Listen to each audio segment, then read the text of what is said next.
بسم اللہ الرحمن الرحیم۔ کیا رکوع میں ملنے والے کی رکعت ہو جاتی ہے؟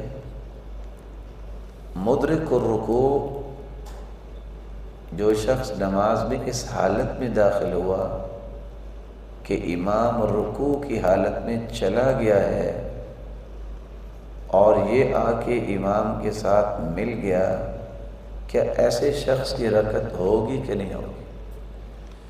یہ مسئلہ بھی اس وقت اختلافی ہے۔ کچھ لوگ کہتے ہیں علماء کہ رکعت ہو جاتی ہے، اور کچھ کہتے ہیں رکعت نہیں ہوتی۔ تھوڑی سی توجہ، جو کہتے ہیں کہ رکعت ہو جاتی ہے وہ کہتے ہیں قرآن میں اللہ نے فرمایا ہے وَارْكَعُوا مَعَ الرَّاكِعِينَ، رکوع کرنے والوں کے ساتھ رکوع کرو۔ گویا کہ نماز کو اللہ نے رکوع کہہ دیا، یہی نماز پڑھنے والوں کے ساتھ نماز پڑھو۔ اور دوسری بات یہ ہے کہ ابو بکر رضی اللہ تعالی عنہ جنہوں نے دیکھا کہ نماز کھڑی ہو گئی، رکوع میں اللہ کے رسول صلی اللہ علیہ وسلم چلے گئے، تو وہ مسجد میں داخل جب ہوئے تو رکوع کی حالت میں چلتے چلتے صف میں آگے شامل ہو گئے۔ آپ نے جب سلام پھیرا، پوچھا میں نے ساعی، یہ کون تھا چلنے والا؟ ابو بکر نے فرمایا اللہ کے رسول میں تھا۔ فرمایا زادک اللہ حرصا ولا تعد، اللہ تیری حرص کو زیادہ کرے، دوبارہ نہ ایسا کرنا۔ تو اللہ کے رسول نے اس کو دعا دی ہے، اس کا مطلب اس کی رکعت ہو گئی۔ یہ تو نہیں کہا کہ دوبارہ پڑھو۔ دوسرے علماء یہ کہتے ہیں کہ اس کی رکعت نہیں ہوئی۔ کیوں نہیں ہوئی؟ سب سے پہلی بات، اس نے سورۃ الفاتحہ نہیں پڑھی۔ کہ پڑھی ہے؟ نہیں پڑھی۔ لا صلاة لمن لم يقرأ بفاتحة الكتاب۔ عبادہ بن صامت کی روایت ہے، رسول اللہ صلی اللہ علیہ وسلم نے فرمایا جو سورۃ الفاتحہ نہیں پڑھتا اس کی نماز ہی نہیں ہے۔ لا صلاة، یہ لا نفی جنس ہے، اور صلاۃ بھی نکرہ ہے، نماز ہوتی نہیں۔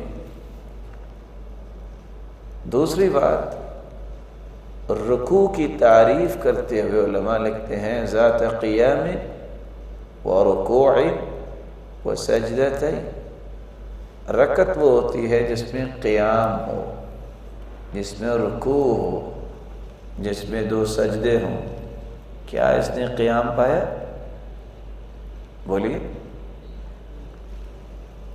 اس پہ تو رکعت کی تعریف ہی فٹ نہیں ہو رہی۔ تیسری بات، رسول اللہ صلی اللہ علیہ وسلم نے فرمایا تھا وَلَا تَعُدْ، دوبارہ نہ ایسا کرنا، تو دوبارہ ایسا کرنا چاہیے۔ چوتھی بات،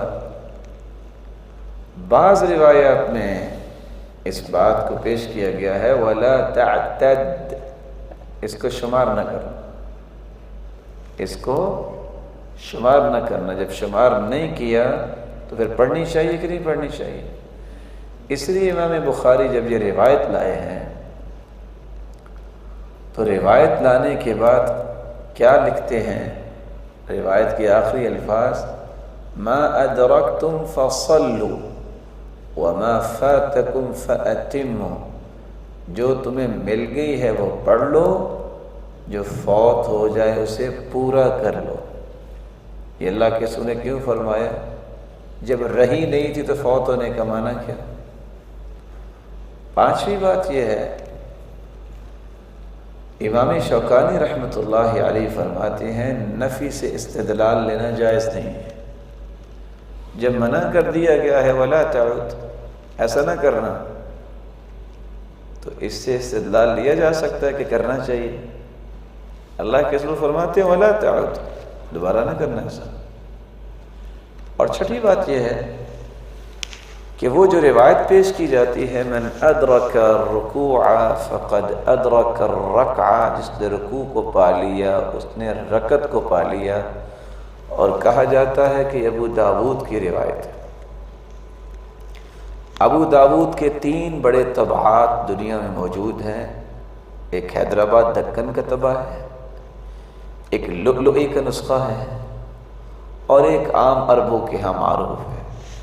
کسی نسخے کے اندر یہ روایت ہے ہی نہیں۔ یہ کسی فقیہ کا قول ہے جس کو حدیث بنا دیا گیا۔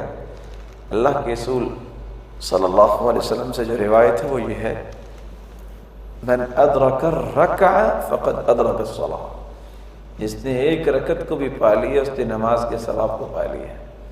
یہ جو لفظ ہے من ادرک الرکوع فقد ادرک الرکعہ، جس نے رکوع کو پا لیا اس نے رکعت کو پا لیا، یہ روایت کتاب کے اندر موجود نہیں ہے۔ اس لیے چند لمحات کی بات ہے، دع ما یریبک الی ما لا یریبک، 7ویں بات اس چیز کو لے لو جس میں شک نہ ہو، اور اس کو چھوڑ دو جس میں شک ہو، تو وہ رکعت اٹھ کے مکمل کرنی چاہیے۔